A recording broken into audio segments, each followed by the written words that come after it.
is a heavy and vulnerable conversation to have. This platform is a safe place for all individuals to come share their life's journeys of surviving grief without judgment. My name is Tiffany Ware. I'd like to welcome you all to the QT Surviving Grief podcast. I am here with this is going to be a first timer for me. I'm so excited. I met this lady in school. We went to high school. Actually, me and her brother, we graduated together. So we were kind of in the same circle, class of 2004 CHS. And I met her and have known her through him and just our time in school together. And I say this is the first time for me because I'm super excited. I have an author on my podcast today, and I'm like all over the moon about it. Never had an author. This is my first author. And so I would like to present to some, introduce to others, Mrs. Laretha Batey. Hello. Thank you so much for having me. And this is a first for me too, so I'm excited. My first book, first new beginning. So thank you. Awesome. Thank you so much for being here, Laretha. I was telling you earlier, I just really appreciate it. This book has worked wonders, I know, in my life and can for others as well. And so we're going to get in some questions about the book, life, just a lot of stuff, God. We have a whole list we're going to kind of cover today. But I do want to start it off. I always like one thing, Quinn, you knew Quinn too. Crazy guy, always silly, always laughing. So I do like to start off our conversation just with a little bit of icebreaker. So I know you are a hairstylist, and I want to know, what is your favorite hairstyle to do? I think most people might know this. My favorite is a sew-in. I like weaves. But I have two kind of because I do sew-ins and locks. That's my two Okay. main things that I love to do. But sew-in would be number one. Gotcha. Yeah.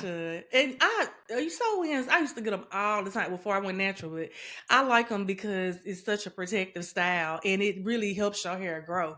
It could. Now it just depends. You gotta take care of your hair, but yeah. That's true. You got to take care of what Yeah.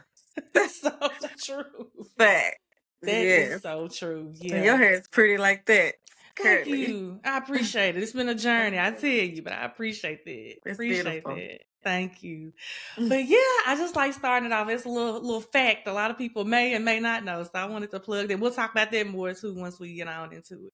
Okay. But I want to just open up, Laretha, with you just letting the people know, who is Laretha Batey?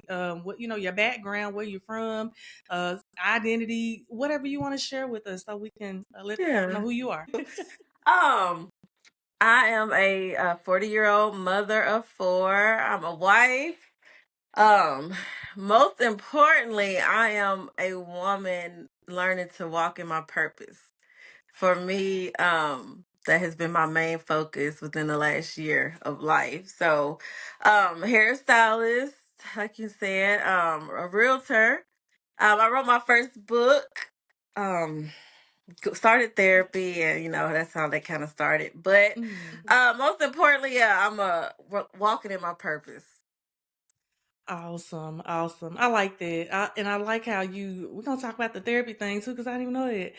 I like how you touched on all of that. Yeah, yep, Hmm. that's nice. And it's kind of a lot of the background to the book. I feel everything you just said is kind of wrapped into this book. So speaking Right. of the book, what inspired you to write The Last Boom? This Okay. incredible book. So for years, I just felt, kind of a void with my mother Mm-hmm. passing. Um so there's different stages of grief.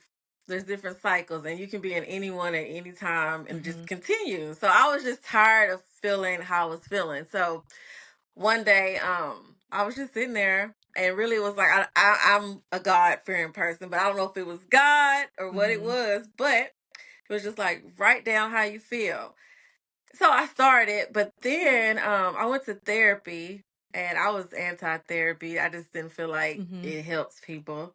But she told me, she was like, well, why don't you write it down? So that was my second confirmation. So from Mm-hmm. there, I just started writing, and it turned into not just writing my thoughts, but I was like, I'm just gonna turn this into a book. And so I literally just started writing and then wrote the book. Awesome. Awesome. Yeah. I didn't even the therapy thing. So did you go to therapy as an adult pretty much? As an adult, I'm 40 and I didn't go Okay. to therapy until I was 38.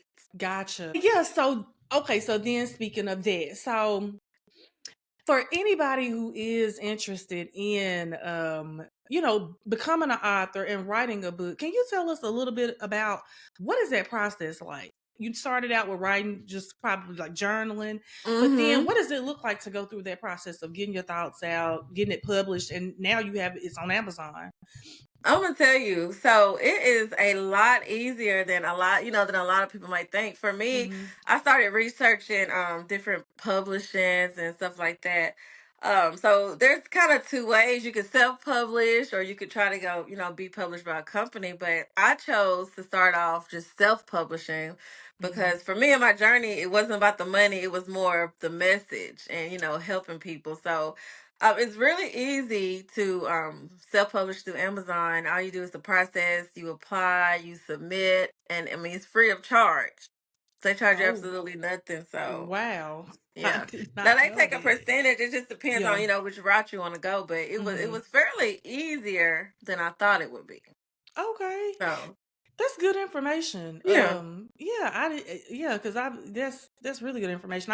You just always think of, like, oh my God, it sounds like such a like daunting task, but the steps how you just broke it down. I think that anybody who's aspiring to Mm-hmm. do something like that, that's Yeah. awesome. That's And good information. I'm working on getting them in Barnes and Nobles and Books a Millions. And that process is a little different. It's basically Hmm. just an application. And then, they'll approve you or not. But it's really not too hard. If you commit it, you just do the application, submit, and it can happen. Oh, cool. Okay. Yeah. Well, thank you for sharing it with us. I think it's really, Sure. really good info. Um, and so getting on into the book a little bit. Yeah. I know in a lot of I guess the beginning of the book, people dedicate books to, certain people. And I did notice Mm-hmm. that you dedicated this book to your mom, Valerie Lane Oden, and then Mm-hmm. also to Camera Harris, which I know her as Cam. Right. Quinn be like, I remember him being like, "It's Cam, my cousin." Um, and so I know you kind of dedicated it to them. Can you tell us a little bit about them? We want to honor their memory in this moment for Sure, sure. absolutely. So, of course, Valerie was my mother. She was a great person. Unfortunately, she passed at a young age, but me and my brother loved her to death. She was from Colombia. Her and my dad were married for some years. They were divorced, but yeah, that was my mom. And then Cam, I'm pretty sure a lot of people may know her, but she was a very outgoing, beautiful person. She was taken too soon as well, both due to domestic violence. And, Mm-hmm. so that was definitely why I wanted to dedicate the book to both of them because, different circumstances, but they both Mm-hmm. left prematurely due to the hands of someone else. Right, right, yeah, yeah. And Cam was such a sweet, sweet, She sweet, sweet, sweet was. girl. She She was was so. a I think we beautiful had a person. few classes together. Yeah, she was so sweet. And thanks for Mm-hmm. sharing a little bit about your mom. Yeah, absolutely. You look just like her. I mean, you're her twin. Thank you. I think my brother looks more like her. I always tell him that. Yeah, His yeah. Y'all are but definitely thank y'all are a you. twin for sure. All Yeah, right. yeah. Okay, so getting on into the book. So chapter one of the book, we get Mm-hmm. into really your first experience with, I'm assuming this is your first experience with death. We kind of roll right into it. And one thing, let me say this first. We want people to get the book, so we just gonna tap into some questions about the book. Okay. We don't want to give too much away. But one thing I really took away from chapter one was the fact of how your mother was a protector. Mm-hmm. She really did protect you guys. During those early years, what do you remember about her most? And a part of my grief is I have what's called repressed memory. And I learned this from going Mm, to therapy. So for me, I was kind of the absent I dealt with grief absent kind of. So I just okay. pushed it under the rug and I tried to forget everything. So my memories of my mom, the only thing I can remember is that night. And then Wow. writing actually started bringing some things back, Mm-hmm. but because of that repressed memory, That's really all I can remember. Wow, Yeah. wow. Yep.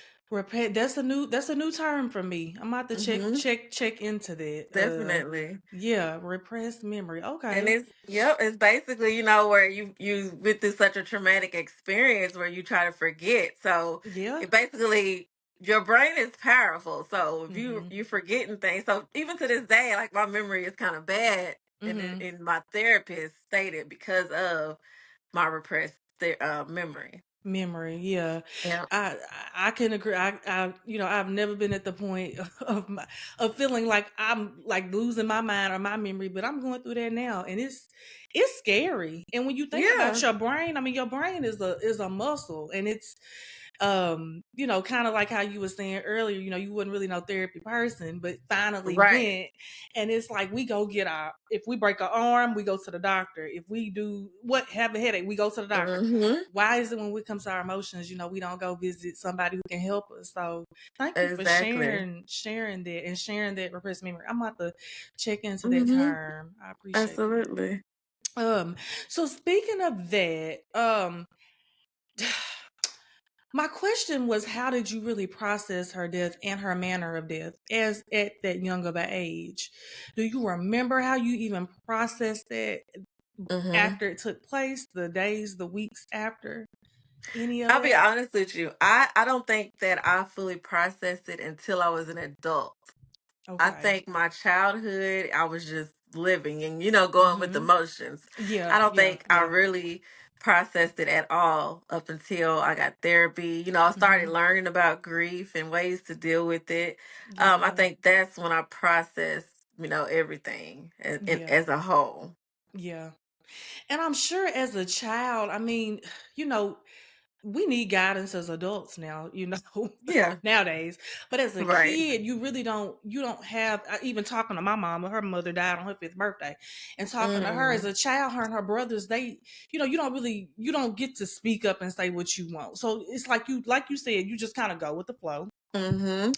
and stuff. Yeah, go ahead. Go ahead. Yeah, and I was gonna say, I think too, and this is not to down, my dad or my stepmom, anything, because they did what they could do. I think Hmm.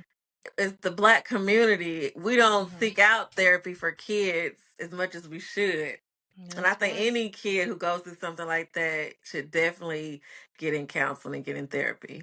Yeah, yeah. No, Yeah. you're right. That's something we talked about in my last podcast. So speaking of that, that's a good segue. Of course, you and your brother, I mean, y'all's life changed at that point. Hmm. Hmm. And y'all's world, I'm sure, was just turned completely upside down. Um, what would you say to anyone who becomes a caregiver to young children who has experienced any type of trauma, whether it was similar to what you guys went through or any type of trauma? What would you say to those caregivers? I would say be patient with them. Know that any outbursts or, if they're having trouble at school or whatever, it's nothing, it's everything has changed for them too, so they're adjusting as well. And then also their loved one, like, if it's someone that passed, take them to the grave, try to keep the memory alive instead of, we'll sweep Mm-hmm. stuff under the rug, and sometimes that does more harm than helping the kids. So I Yeah. think just being patient and just try to understand what they're going through. Yeah, yeah, that's a good point. I work well. I go to daycare centers and help them with different things, and Hmm. that be a lot of the like behaviors we see. And I always tell people, it's kind of like that Oprah Winfrey and Bruce Perry book. People will be like, "What's wrong with that child?" But it's like, no, what happened to that child? You don't Hmm. know. They're having these behaviors. It's a reason why. It's Exactly. like when we think about that trauma tree, it's a diagram where it talks about all this stuff that's like on the branches of the tree, but Branching out. nobody's looking at the roots of Hmm. what the true issue is. So that makes sense. Absolutely. That Yeah. And I makes think complete people, sense. kids handle grief differently. And like you said, acting Yeah. out could just be, they don't know how to handle it. They don't Yeah. know any other way. So I think Yeah. being patient is a great thing. Yeah. Yeah. Yeah. Yeah. So then speaking, I know you kind of about your dad, um, on into the book, we kind of get into, what your father's role looked like after your mother transitioned. Mm-hmm. Um, what would you say to any father who's raising specifically a little girl, because I'm talking to you? Yeah. You know, what would you say to them? Especially like that relationship, um, like how that can influence relationships they have later in life. Mm-hmm. Any advice on that, or what could even them as a caregiver too, like because it looks different. Yeah. And my dad, honestly, he was a great person. He worked day and night for me and my brother. I think just providing that companionship, that love Hmm. for your daughter. If you treat her, the way you're treating her is showing her how any man or any person should treat her. So That's I right. always knew what love should look like from my Hmm. dad because he gave me, unconditional love. Yeah. So definitely. He's definitely the type, I would give my flowers to while he's here. So, um, but to any father, just be there for your daughter. Just be there. If she's going through something, it's best to, and like I said, I think therapy too. And he Hmm. didn't do it, but Yeah. I think family therapy, both of them going to therapy would definitely be a great thing too, because it Yeah. everybody lives change. It's not just the kids, but also the parents. So I Right. think everybody should go to counseling together. Yeah, yeah. You see that a lot. I used to watch Elanya Van Zant. No, I just probably butchered her name. But you see them sessions she do with, people who are older in therapy. But I definitely see where that could be just in understanding each other, understanding what has happened, helping process all of that Hmm. as when you're dealing with younger children and, just everybody being, younger and Yeah, having to deal with something like that. That because he that was a, makes he was a sense. great father. He had his own struggles in life, but Yeah. me and my brother, I think everything. Looking back, I feel like everything happens for a reason. Mhm. But Mhm. it kind of made him stronger too to step up and do what he had to do. Mhm. So Mhm. Yeah. yeah, Yeah. I bet. Um. This is a question I got, Laretha, because I was thinking through. You mentioned earlier the stages of grief, and I think we yeah. may talk about that a little bit too. Um, I'm sure you had a lot of anger, Hmm. just behind, some of this stuff. What did that look like for you? And even now today, because you just mentioned, we know everything's happened for a reason. How have you processed that just from then up until now? Like managed your anger, um, dealing with what took place. Gotta tell you, my anger. I had more so anger towards God. Okay. I Okay. was one of those. There can't be a God because if it is, why am I going through this? Why is this happening? So Yeah. I really had anger with God, and I was. I'm not gonna say I was a non-believer, but I was Hmm. just angry. Like, how could Hmm. how could he let something like this happen to a kid if there's a God? Right. So I kind of, I honestly didn't deal with that or get better with that until Hmm. later in life. I got baptized. We're gonna touch on that, I'm sure. But Yeah. even after that, I was still in denial because my Hmm. cycles Hmm. kind of start all back over. Yeah. Yeah. So, Okay. um, me dealing with my anger, I just really put it in my kids too. Yeah. Yeah. Poured into my own kids. And I try Hmm. to protect them. And I think I'm overbearing because of Uh-huh. that a lot. But Yeah. yeah, so dealing with my anger, I poured into my kids and now I do try to lean in God and trust that Hmm. everything happens for a reason. Yeah. Yeah. I think when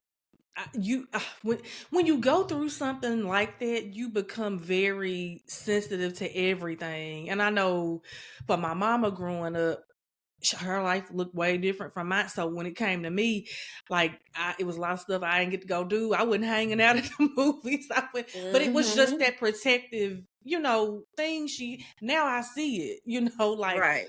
oh yeah, you was trying to, you was just trying to protect me from certain things and everything. Right. So what you said just really hit home with me, thinking about my own relationship and growing Yeah. up. Yeah, it Yeah. can definitely make you overbearing, with your own kids, not having your mother when you were little. And Yeah. so I had to deal a lot with that too, because I think I Mhm. sheltered them a lot, just thinking Mhm. something was gonna happen to them, Yeah. like you said. So Yeah.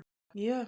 Yeah. So speaking of that, um in those early years, like, so you're a child and we go into teenagehood, did you have anyone that stepped in that role as a mother figure that you would consider a mother figure to you? hmm So, my dad was married when my mom passed. So, my Okay. sister's mom, she definitely took on me and my brother. I mean, and Hmm. she was a great stepmother. Because like I Okay. said, he was having his problems. Had it not Hmm. been for her, we could have been separated. Yeah. Anything, but she took me and my brother on as if we were our own kids. To be honest with you. And so I always thank her for that. But Hmm. she was definitely the one who stepped up as a mother figure for me at the time when I lost Gotcha. my mom. And then I had my aunts too, Hmm. from my dad's side. So Okay. Okay. yeah. That's a blessing though, especially when, you're treated just as, like your siblings in a Mhm. situation like that. It's a blessing to have her in your life. Right. Um, Absolutely. um, so this is like a sidebar question, I guess you say. Yeah. So you talk a lot about finding yourself also in those first few chapters. When did Mhm. you discover your talent of being, people call it a hairdresser or a stylist or a beautician? When did you discover that talent? Because I feel like that really, in reading the book, propelled you into the cosmetology world and taking the classes mhm. and all of that. What did that look like for you? So I always, when I was a little girl, like I always loved the dolls, combing their Uh-huh. hair, doing their hair, stuff like that. But when I was in high school, I started doing all my friends' hair, doing the Hmm. micro braids and my hair. We used to wear them high ponytails Uh-huh. then. So Yeah. I was Yeah. doing all that in high school. So I knew then, like when I was in school, I was like, yeah, I'm not going to college. I'm not taking no Uh-huh. ACT because I already know I'm going to hair school. Hair So school. I Yeah. knew then that I wanted to do hair. That's yeah. Did you I know I remember when my little baby dolls, because my cousin Travonda was a hairstylist. Uh-huh. So I used to be in the shop, like I would have odd end jobs. And I remember Yeah. I had got a baby doll. And when I had my little baby doll, I was using them rods and had it in the microwave and popping. Honey, I remember one day I was doing, she probably, I'll say her name, I know she won't care. Quay Watkins from Columbia. I was doing her hair at my dad's house, girl. And this when I was doing micro braids, and I didn't really, know back then. But I had spilled Mm-hmm. a whole bottle of hair glue on my daddy's brand new table, honey. He Oh was so God. mad. That was so funny. But yeah, I knew, like I said, I knew then I was doing hair Yeah. early. Yeah. It was good. It just just something that came natural. Mm-hmm. Yeah, something that came Absolutely. natural. Um, yeah, so okay, we're gonna shift gears a little bit. And I Okay. really want to get in. We just talked about kind of finding yourself. Really kind of want to get into the relationship aspect of some of the pieces of your book. So the book recounts several relationships that you stated mirrored unresolved pain. I want to know, how did they mirror that pain? Did it come from like the pain of early on, or how did that look for you? Okay, so for me, I dealt a lot with, I love my mom. She Hmm. passed. I love my stepmom. Her and my dad split. So Okay. I had a complex where I felt like people I love always leaving me. So Okay. in my Hmm. relationships, if it didn't work out, or something happened, it just kind of, at the time I didn't know I had PTSD. So it always Ah. kind of took me back to that Hmm. moment, with my mom and people leaving me, stuff like that. So that is how that kind of just tied into that.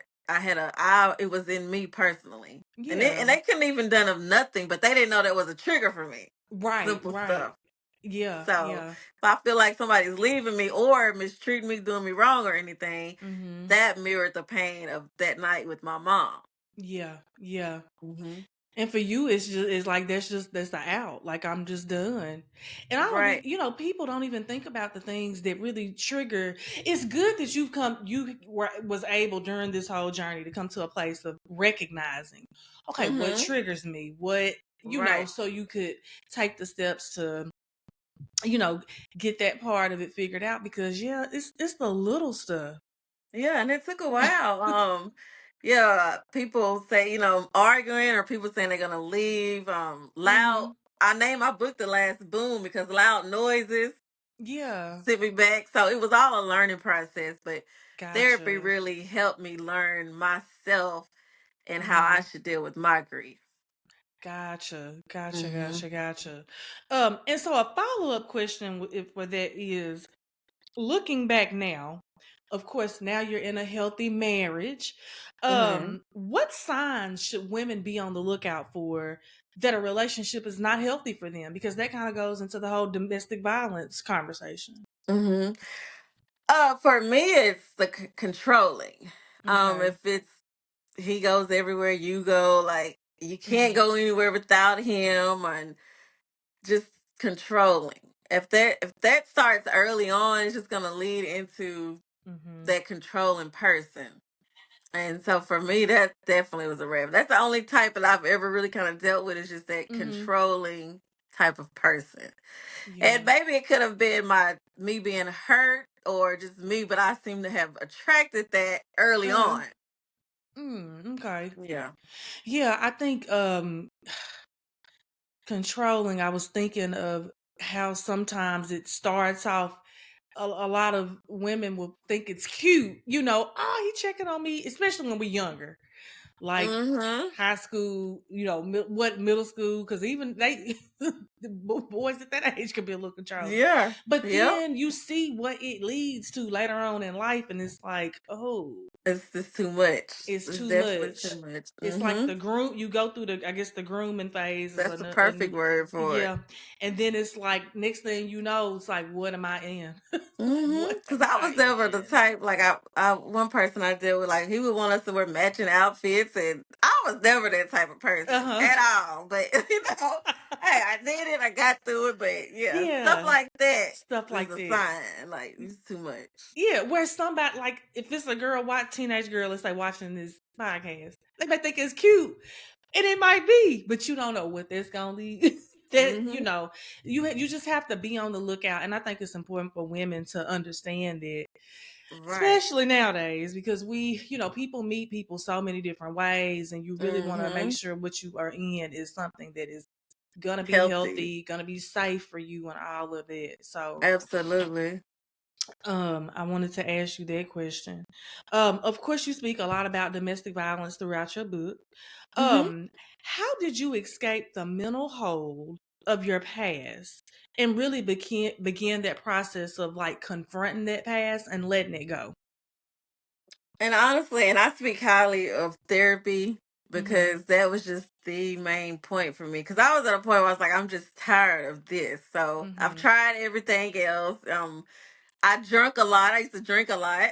Okay. Like that was getting to a point of, hey, I cannot keep doing this. Like Doing this. something's got to change. So, yeah, when I went to therapy and she just told me to write. That was one. Mm-hmm. Um, they tried to give me all these medications. I can speak on that too, but I'm Okay. not.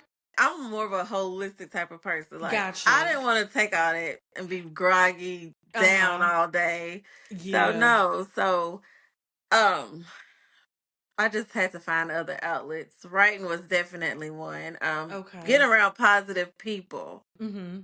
was Okay. definitely one. Not saying the people that I wasn't around were not, but surrounding yourself with people who's been through what you've been through too. That helped me a lot.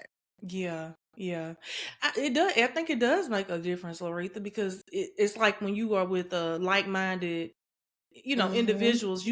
My my therapist was telling me Friday. She was saying, Tiffany, I think it's time that you get around like-minded people, a community. That's what it was, like a community of people Right. to really help you navigate some things, because we can do this one-on-one and it's cool. But I see where, okay, it may be something else that can benefit you. So let me tell you about this or that. Right. Yeah. So with the therapy, Laretha, I don't even know if I wrote any like true therapy questions That's down. okay. What are Yeah. some other journaling sounds like was huge it has been big in your Mm-hmm. process. Was it anything else that you felt like your therapist recommended that you felt like was beneficial to you? I'm gonna tell you one, and this Okay. was huge for me, and I'm Okay. still working on this. But forgiving the Ooh. man that did that to Mm. my mom.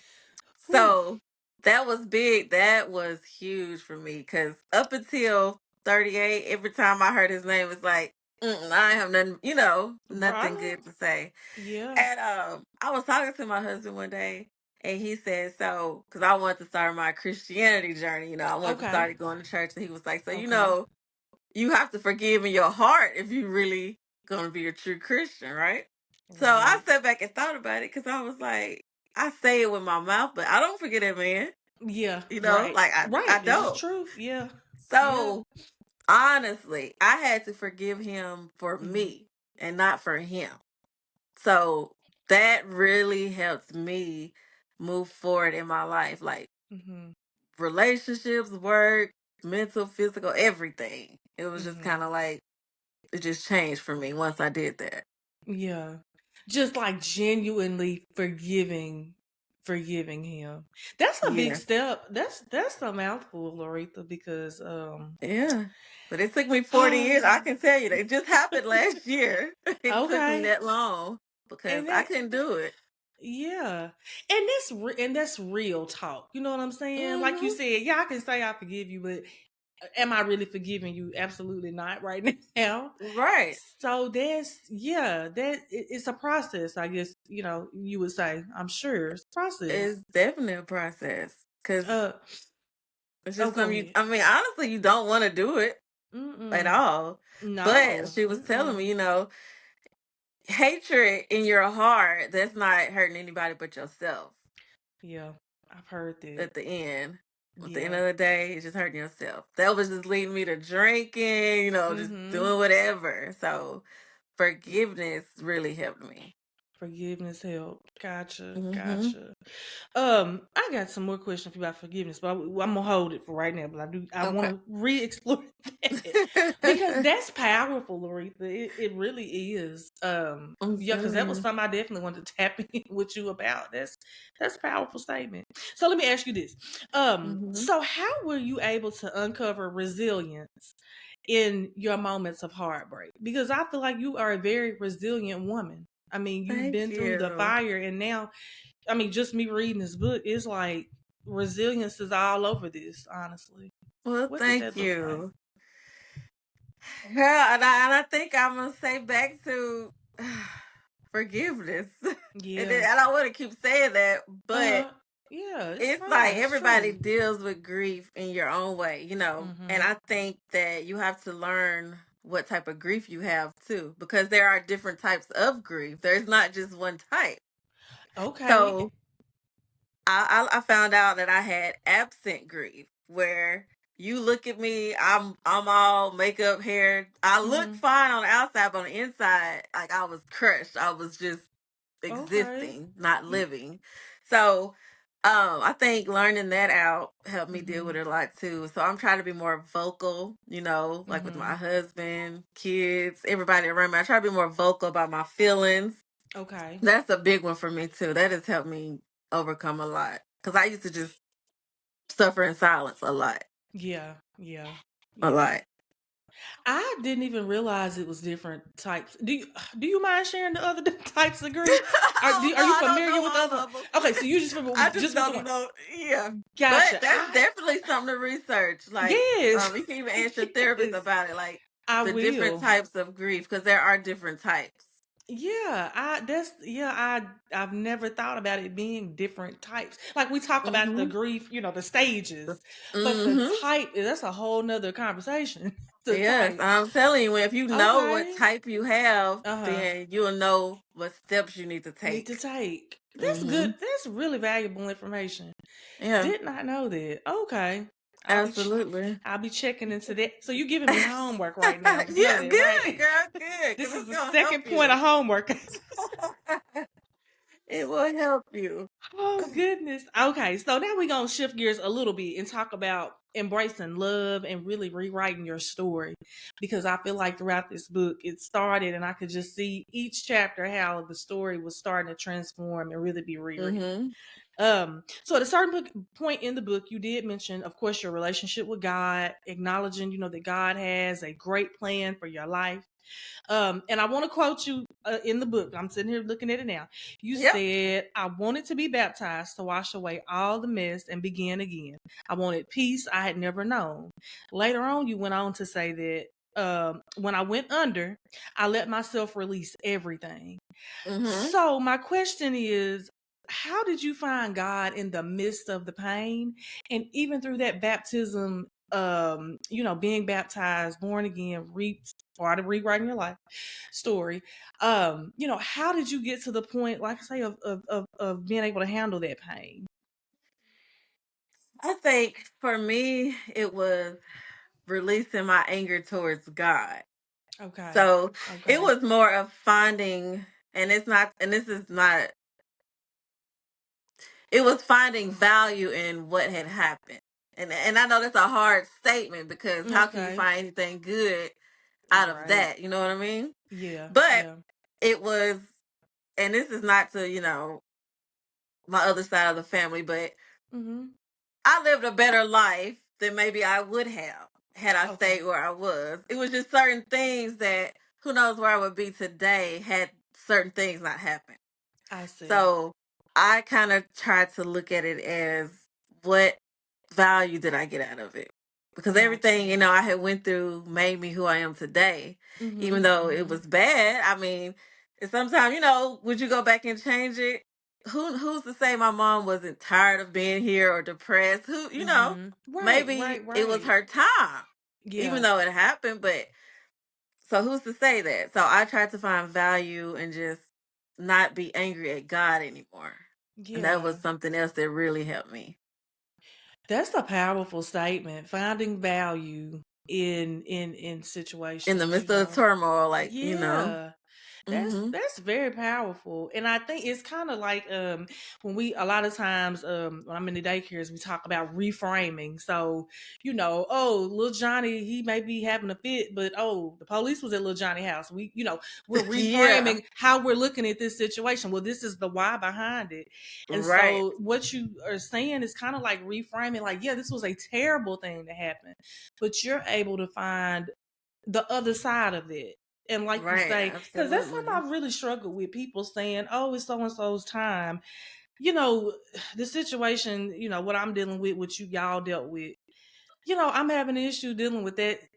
They time at the hands of somebody hmm else. They time. hmm I ain't. I'm still going through Yeah, therapy, but but it's difficult when you hear people say that sometimes. And right. so I like how you have really reframed and reshifted your mindset when it comes to that. Yeah, and see, my mom, she dealt with depression too, so it's kind of like Mm-hmm. maybe Yeah. that was her, that was what God had intended for her, so she could Mm-hmm. escape what she was going through. And it's Gotcha. and it's not to say, I of course I didn't want that to happen to my Of mom, but course. you Yeah. know, Yeah. it's Yeah. just like we have to look at things from another perspective to get through it Yeah. sometimes. Yeah, that's true. So, That's true. That's powerful. It really is.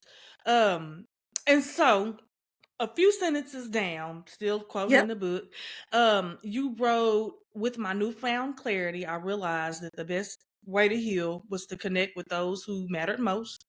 Um, you kind of meant answer that question earlier when thinking through how did you know who to connect to? Because I'm sure it was a shift maybe in what your friend group may have looked like, or your even with being in church now. I'm sure you had a church family that you hmm probably obtained through that relationship building with God. So how did that look? Who did you try to connect more with to help you through your process? For me, it was my mom's side of the family. So, Oh, after okay. that happened, I didn't Mm-hmm. really see them as much. It was kind of like, non Gotcha. existent to me, and not to blame them or Yeah. anything, but it's just I didn't see them. So, Mm-hmm. for me, I feel like they're the closest thing I have to my mom. So, That's yeah. I wanted to work on building relationships with them.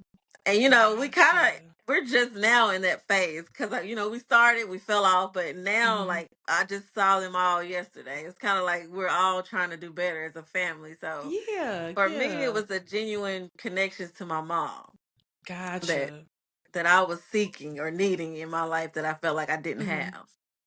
I bet that filled a little bit of a void too, Laretha, maybe having, being not being with them a lot. And now it's like you're like pouring back into yourself with them because they're gonna carry her spirit, I'm sure, no matter what. So Yeah. And that's I can say this, amazing. and this one kind of goes back to another question you asked me. Okay. What can you do for kids? If you're Yeah. taking on kids going something with it, I would say keep them connected with, the other side too, because Yeah. as I got an adult, I had anger towards all of them. Mm. Like, y'all, I felt Mm-hmm. abandoned, like, Mm-hmm. but I realized it wasn't like that. Everybody has their own lives, and that was their sister, of course. They loved me and my brother. So it's Uh-huh. just about staying connected and just Yeah. making sure, communication. Yeah. And I think it's beautiful that now, I'm sure everybody has gotten older and, y'all have Mm-hmm. rekindled and really reconnected those right. I'm sure it's good for everybody involved. Right. Really doing that. So that's amazing. That's good. That's some powerful work for sure. Um Amen. Let's see. So another bar that you dropped was we going back to forgiveness. You said Okay. forgiveness being a healing power. Can you speak just on how forgiveness helped heal you? You mentioned some of it earlier, but if it's anything more you wanted to expound on with that, I think that's a powerful statement because I don't, it's hard to think of forgiveness as being a healing power. I can see it being one, but then Mm-hmm. it's like, how do we even get to that point of forgiving when you're so, wrapped up in so much Because uh, I think, stuff? and I know you can relate to this, I feel like no form of grief is more important than the other. Hmm. But when you lose someone unexpectedly because of Hmm. someone else, That's I right. feel like it hits harder. Oh yeah. I definitely feel like it hits harder. And I feel like it makes you an angry person inside. Yeah. And I Yeah. felt like for me I had to, like I said earlier, forgive him. And yesterday, my aunt just recently passed, but we were all together Oh, yesterday, and my okay. grandma, she talked and she said I had to forgive that man in order to, love myself or love anybody else. And I Mm-hmm. understood what she was saying because I had been dealing secretly, with the same thing, but Yeah. just letting it go, like genuinely letting it go in your heart will just make you feel so much better. Yeah. So once I did that, like I said, it's just kind of like everything opened up for me. Like the Opened up. book, I'm here talking to you. Like Yeah. Yeah. honestly, I could never have a conversation about none of this up until that point. It was just like something turned for me once I Yeah. forgave. Wow. Wow. Hmm. So did that look like, developing a relationship with God, which is something I'm in the process of just figuring out I've always been in church, but it's just like now it's a whole nother level of a relationship I need to get.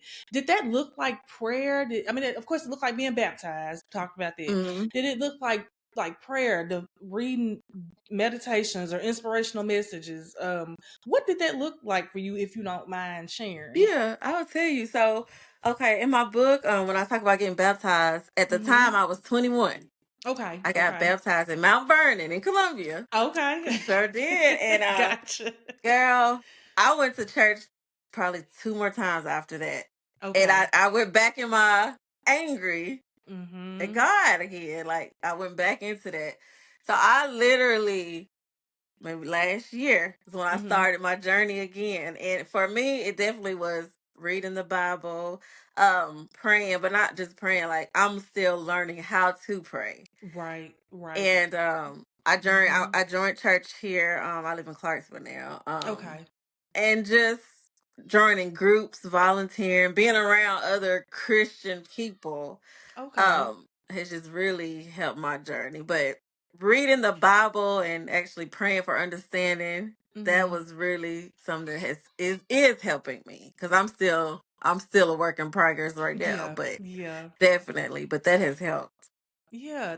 Thank you for sharing that. And also that helps me to understand too, Laretha, that because right now I'm currently in a space of I just I don't have it to go to church right now. You know what I'm saying? Because Mm-hmm. I've tried, like, all last year. I said, women want me to keep going to church. The joy of the Lord is my strength. That's where I'm gonna get strength from. I went the first Sunday of this year, and I haven't been back. Not to say I'm not going back, but Mm-hmm. you just Mm-hmm. humanize that for me, and I'm sure other people feel like this too. When you go to church Mm-hmm. and you hear, God will do it for you and God will heal you. And in my head, I'm thinking, well, why God didn't do that for us that Yeah. night, or why? And so then it Mm-hmm. makes me be like, okay, I don't want to be in church toe up because I don't really, Right. what they're saying to me is not hitting me the way it should. Because typically, Right. before this happened, it would have just been like, okay, yeah, God, is God good? Of course, we know that. Mm-hmm. But I think you just humanized it to make, and it helped me to see, oh well, because I'm taking a little break. That's normal. It's not, it's a normal feeling It's to have. yeah, it's absolutely normal. And just know that, excuse me, No, you're because fine. grief is a cycle that continues. It's not like Mm-hmm. it ever stops. Like I feel like it gets easier because you get stronger, but the Yeah. grief never goes away ever. Yeah. But you learn to deal with it, and you learn yourself. Yeah. You start forgiving God. You start. There's also a denial stage where like, no, that Mm-hmm. ain't. This didn't happen. Like I can't believe this. Yeah. You might Yeah. wake up and am I dreaming type of thing, and this is just Yes. it'll keep going. Like, but it gets better. It's Yeah. just something, just stick with it. Just know your heart and just Mm-hmm. God, he don't make mistakes and Right. I used to Right. hate when people say that. Yeah. Hate. Like it Yeah. used to boil my Right. blood. I Yes. told you until I started, okay, I'm gonna find the value in everything. So that Gotcha. helps. That Gotcha. helps. That's helpful. That is so helpful, Aretha. Um, mm, okay, let's go to there's strength and vulnerability. Um, what does now kind of getting a little bit back into the relationship piece and rewriting your story? Hmm. What did healthy love look like for you now? You've went through everything you went through. Now you're married. For any woman that is listening, like, what does that look like? Regaining and actually being in a healthy relationship, healthy marriage now. How do you know that's a healthy situation to be So I'm gonna say I'm a work in progress with this one. in? Okay, Definitely a work in okay. process. But I will say, you said vulnerability, and that stuck out to me earlier Yes. because Yeah, yeah. me and my husband both. I think we worked because we were both broken, and so Okay. now he Yeah. knows my worst, I know his worst, but we don't Yes. hold that against each other. Right. He knows I'm a little crazy. I know Uh-huh. he's crazy, but I Right. think it's being vulnerable and saying like, because Yeah. if I don't care if I was having a horrible day, if you saw me and you said, "How you doing?" I'd be like, "I'm good," whoopie Yeah. whoop. But Yeah. I'm learning, I'm not okay today. Like I'm That's not right. having a good day. Yeah. Like the world is Yeah. on my shoulders. I'm not feeling it. Mm-hmm. That I would never have said that before ever Yeah. Yeah. because we Yeah. carry a lot, but sometimes it's okay to not be okay, and I'm learning that. You being honest with yourself. Right. Yeah. Exactly. Like we all need help sometimes. Oh yeah. Yes, we So, do. But like you mhm. said, it's one of the things. I think it's just the cultural thing with us too. I mean, usually it is just, how you doing today? Oh, I'm good. And you go on, and Mhm. you just went through hell and hot water Exactly. just to walk in Walmart and get some bread, some milk, and eggs. Like, Right. Yes. but no, that honesty and that vulnerability, that's true. That is so Mhm. true. So for me and him, that's something we definitely, Uh-huh. put out there. Yeah. Because he never would tell me, but we talk more Hmm. about our mental, and that Yeah. definitely helps a lot. Yeah, I'm sure those are good conversations to have. I just think, once again, it's just something we don't really think about. You always think about, okay, graduate school, get a good job, start a family, work every Mhm. day, go to, it's just like the whole mental piece. hardly ever comes up, and I think it's starting to now. And Right. we're starting to have more conversations about that topic. So, Mm-hmm. I and you agree, and can, I think because yeah, we're losing more people through the mental, yes, and yes, what we we are. hear a lot, I think that's just stems Yeah, back to we should get more therapy. yeah, that's true. That is true. Mm-hmm. Um, So another thing, so the book is definitely an intimate portrait of you as a woman, of a woman rewriting her story. What advice do you have for any woman or man who's having to rewrite their story right now? Go for it. Don't be afraid. Don't be ashamed. People might know the old you, and it's Mm-hmm. okay that they will have to learn the new you. And I Yeah. think that's okay. Just go for it. Like, you're not a captive of your past. Anybody can change, Mm. and Mm-hmm. can't nobody hold your past against you. I've done a lot of things I regret, but Yeah. if I know my flaws, can't nobody hold that against me. I'm okay Right. with it. Yeah. You know, I did Yeah. it, I Yeah. learned, and Mm-hmm. just keep going. Yeah, I think and that's what life is about. It's definitely a learning, process, and we go through Right. a lot. Follow-up question to that, it just popped in my head, Laretha. What would you tell your younger self? My younger self, trust God. That's Trust good. God and know that everything's gonna be all right. Yeah. Yeah, that's Yeah, good. I would trust God. Cause looking back, I probably done some things that I'd heard in my head. Oh, don't do, but Uh-huh. hey, trust God. I was angry, so Yeah. I didn't listen. Right. Right. Right. Yeah, I think that anger too can sometimes it presents itself as it can be a barrier, I feel like sometimes, Laretha, Hmm. because I mean, even with this podcast, like I had the idea, but then it's like, you know, not a few times I get on here and it's just like, oh, it's such a rough day, or it's so hard. I don't even know if I can do it today or not. But it's all Hmm. because of them strong feelings I'm having and not really handling them appropriately. And then it's like, yeah, like I say, feel like you talked about, feel your feelings. Um, Yeah, it's you okay. know, yeah, yeah, yeah. Yeah. That's a really good point. So, last question for this little segment. Um, as you've emerged from very dark places in life, Hmm. um, how did you finally know that you had arrived at a sense of like peace, self-worth, self-love, and belonging? Like, how did you know, okay, I'm whole now, if that makes sense? And this will answer your question, but it will. I'm gonna tell Okay, you, okay, or I'm gonna answer. How did I know I was doing the right thing? okay, Kind of. That's where okay. I'm gonna go. Okay, that's So, fine. Sound good. so, I was sitting here thinking to myself one day. I was like, if I did hair 100%, I would be a great stylist making all this money. And I Mm-hmm. was like, if I do real estate good, I'll be, and I Yeah. hear a voice in my head that says, I gave you the talent and I gave you the education, but you're not using them for my works. And Um. so I promise you, literally after that, I called a domestic violence shelter up here. And I called and I was like, well, what do y'all need? And she said, we need hair supplies for African Americans, and she was like, we don't have a lot of space and stuff like that. So I was like, I hung up and I was like, what? Like, so did I do, like, I'm a stylist, do real estate, like, that's how I knew domestic violence, all everything that I've went through up until now. Mm-hmm. Even what I'm doing is just point me in the direction that I'm supposed to be going in. So Yeah.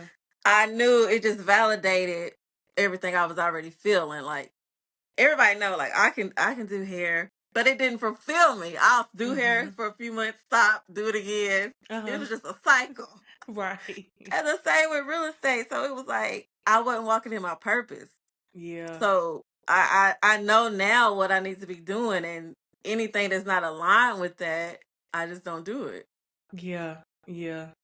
You mentioned that was I was actually gonna ask you that. Like, do you feel like you know what your purpose is now, or Absolutely. I feel like yeah. now my purpose is and it might be I might be answering a question you might ask me, but Mm-hmm. No, you good. I'm on to start a nonprofit organization for women. I'm actually gonna partner with someone else, but we're Mhm. gonna try to open up safe house for women, and then also offer like for single mothers hairstyling and hair care and stuff like that. So that I feel like is my purpose, like domestic violence. My Mhm. mom is passed, but I'm not gonna let her go in vain. And especially That's that's in right. my heart to Yeah. do. So that's my purpose now is focusing on tying everything I've done together.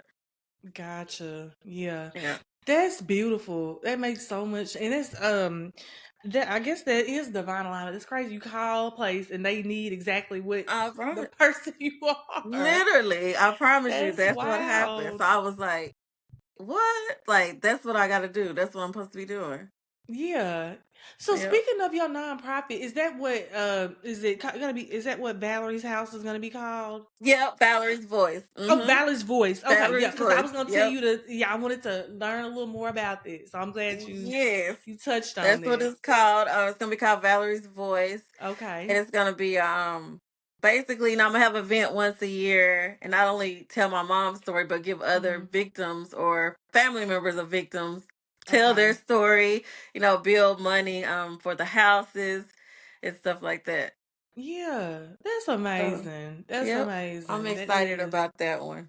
It sounds like you're very purpose driven, and I think that when you go through something as traumatic as that you went through early on, I think Mm-hmm. anybody who goes through you look at life so different. Like Absolutely. it shifts your perspective on so much stuff. Instead of just Yeah. doing things to be doing them, you really want to be intentional about why God has placed you on this earth.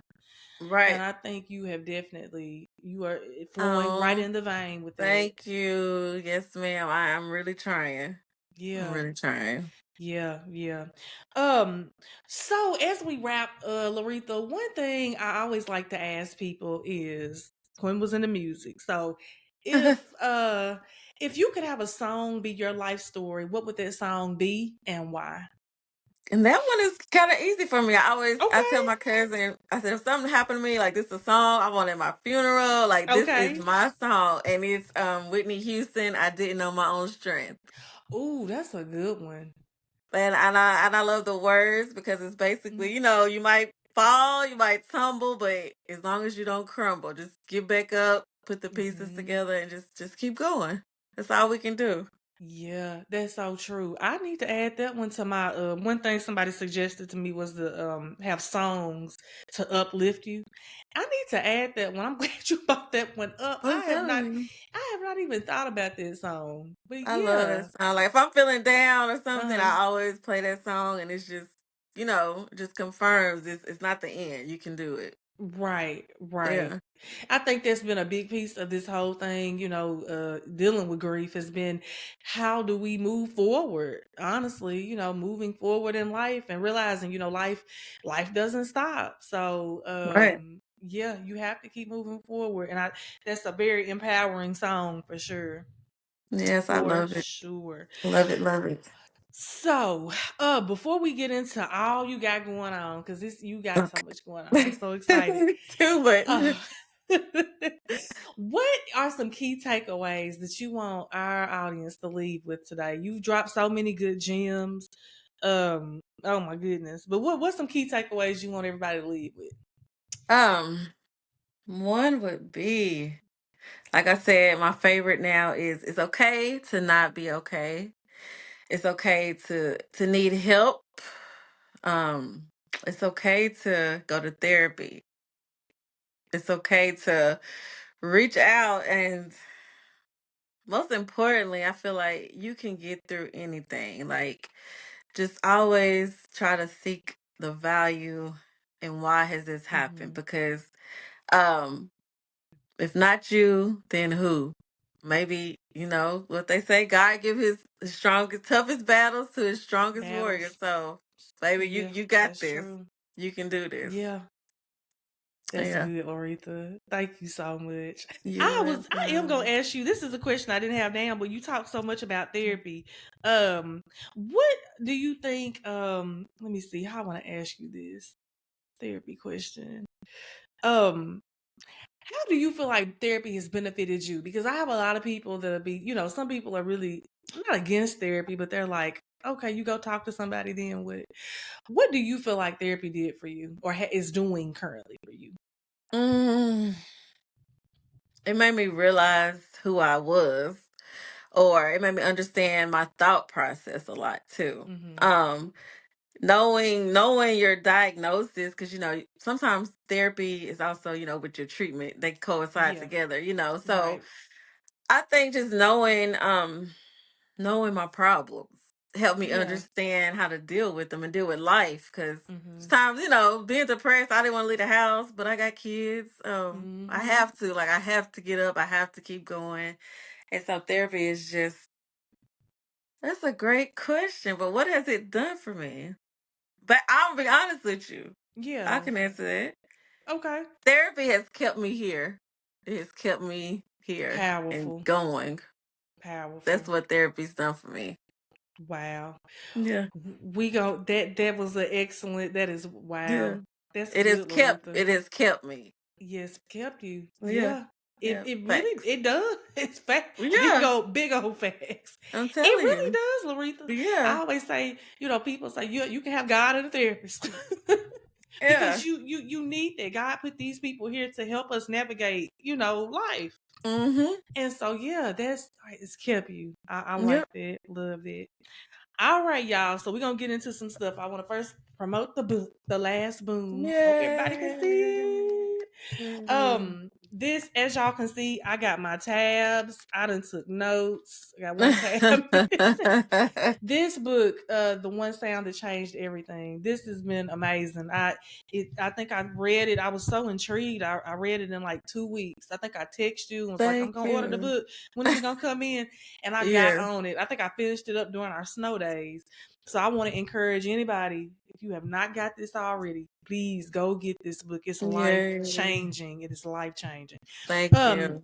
yeah. So you already told. I think you can find the book on Amazon. Anywhere else? Mm-hmm. Right Mm-hmm. now. Right now, just Amazon. Amazon. Okay. And Yep. I will link Mm-hmm. that in the description of our Okay. episode as well. So what else you got going on? Are you still in cosmetology? You still do hair? I still do hair. I definitely do. I'm in and out, like I said, but I Yeah. do hair. If anyone wants to book with me, you can get it on styleseat styleseat.com/Laretha Batey. And then I'm definitely still into real estate. I'm looking to Yeah, I was help gonna ask you about that. anybody, looking to sell or buy. And like I said, with that, I'm hopefully have a 5-year plan to build my safe houses for domestic violence victims. So real estate. But other than that, yeah, my nonprofit. Here's look, Valerie's Voice coming soon. Nice. I So love the logo. I love yes, that. thank you. You are gonna have to keep me plugged into that, Laretha, because I Yeah. definitely want to be able to support whatever you got going on. I think your message is so positive. You are so Thank positive. you. It's just knowing, like, I mean, your strength is amazing. I mean, Thank it you so really, much. really, really is. And I like how you are now, coming up with Valerie's voice and just, having that as a like she will always be remembered no matter Right, what. But that's right. just like a next level up to like, okay, this is how we gonna elevate and we gonna really, really, really keep her memory alive for years and years and years to come. And So I think same to that's you. You amazing. don't realize how doing this podcast is gonna help you out so much. But keep Thank you, going. Laretha. Keep going. It's such confirmation. I have so many people say, I don't care what, you keep going, please. It's helping a lot of Yes. people. Keep doing it. And so it's like confirmation, like we talked about earlier. Mm-hmm. You know when it's a God thing for sure. Amen. For Yeah, sure. yeah. Yep. So all right, well I guess that was everything. We're gonna put everything in the description box. Any Yay. last words? No, Anything ma'am. else Thank you you got to so much say? for having me. I'm so proud of you and just keep Thank doing what you're you. doing. Thank you for coming on. And I Yep. guess we always end the episode. Quinn used to say all is well. So we are gonna sign out with all is All well is well. tonight. Y'all have an amazing week. Thank you so much, Thank Laretha, for being you. on. And we will see you guys in the next episode. All right. Bye. Bye.